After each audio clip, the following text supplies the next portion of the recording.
जो नैतिकता है वो एक तो बायोलॉजिकल भी हम सीखते हैं, समाज से सीखते हैं। अच्छा मैं ये बता दूं आपको, जो लोग ये नैतिकता का बार बार प्रश्न उठाते हैं, तो हम ये बता दें कि नैतिकता कोई यूनिवर्सल चीज नहीं है। यूनिवर्सल चीज नहीं है। जिस समूह में, जिस समाज में, जिस वर्ग में, जिस क्षेत्र में हम पैदा होते हैं, उस हिसाब से नैतिकता या अनैतिकता कानूनी या गैर कानूनी चीज होती है।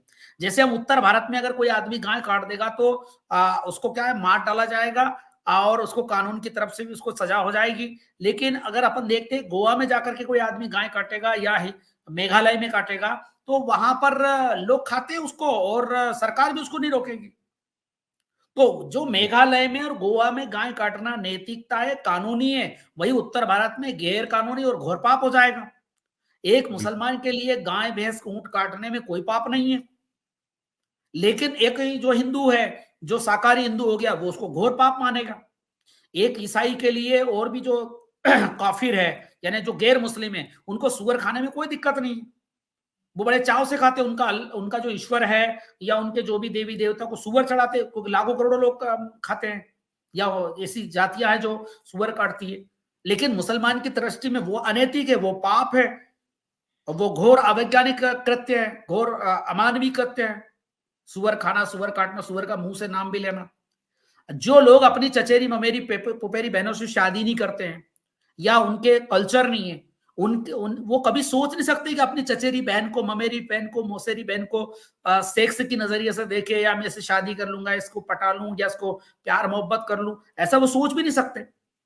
अपवाद तो हो सकते हैं लेकिन सोच भी नहीं सकते। जी, जी, सही। लेकिन हम देखते हैं कि जिन कल्चरों में, जैसे दक्षिण भारत के हिंदुओं में सगे मामा से भांजी की शादी प्रचलित है, मौसेरी बहनों से शादी प्रचलित है, वो फिल्मों में भी आती है, और मुसलमानों में सारी दुनिया में प्रचलित है। तो वास्तव में नैतिकता कोई यूनिवर्सल चीज नहीं है।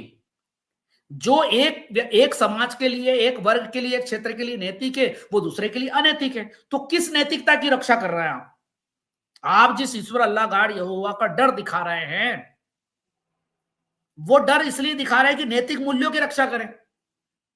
अब एक जगह अगर आदमी गाय काटता है तो वो जेल जाता है, अनैतिक हो जाता है, और एक जगह गाय काटता है तो लोग कहते कितना भला आदमी है, ओ हो, अल्लाह इसे जन्नत नसीब करे, हर साल बेहतरीन बेहतरीन गाय तैयार करता है अच्छी, और काट करके ईद पर पूरे गांव को खिलाता है, बहुत नसीब वाला है ये, बहुत अल्लाह ने इसको कैसा बना के भेजा है, हर साल गाय काटता है, अल्लाह इसको सबसे पहले जन्नतुल फिरदौस में स्थान देगा, मुल्ला उसको ये आशीर्वाद देगा।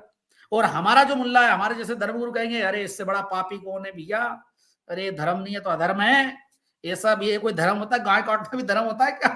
ये चचेरी ममेरी पुपेरी बहनों से शादी करना भी धर्म होता है क्या? ये मामा और भांजी की शादी में धर्म होता है क्या? लेकिन दक्षिण भारत में होता है, हिंदुओं में होता है। तो वास्तव में जिसे ये नैतिक अनैतिक कहते हैं, पहली बात तो यूनिवर्सल परिभाषा ही नहीं है। सही बात है। जब यूनिवर्सल और परिभाषा नहीं है, तो फिर किस नैतिकता की रक्षा करोगे आप ईश्वर अल्लाह गाड़ यहोवा की आड़ में? अर्पित जी क्या कहेंगे इस संबंध में? सही बात है। नहीं, यूनिवर्सल परिभाषा नहीं, और दूसरा ये जो है नैतिकता जो है हर दौर में बदलती रहती है। हर दौर के हिसाब से जैसी ज़रूरत होती है, जैसा समाज होता है, और स्थान के हिसाब से भी बदलती है और समय के हिसाब से भी बदलती है। आप देखें कि प्राचीन समय में आप देखें इवन भारत में भी बहुविवाह जो पॉलीगैमी है वो एक नॉर्मल प्रक्रिया थी। लोग अनेक शादियाँ करते थे। गुलामों को रखना, गुलामों का व्यापार करना, ये सब भी जो है एक सामान्य प्रक्रिया का हिस्सा था। सभी दुनिया में सभी के पास गुलाम और दासियाँ हुआ करती थीं। लेकिन अब आज आप किसी को गुलाम नहीं रख सकते। तो ये नैतिकता कहाँ से आई?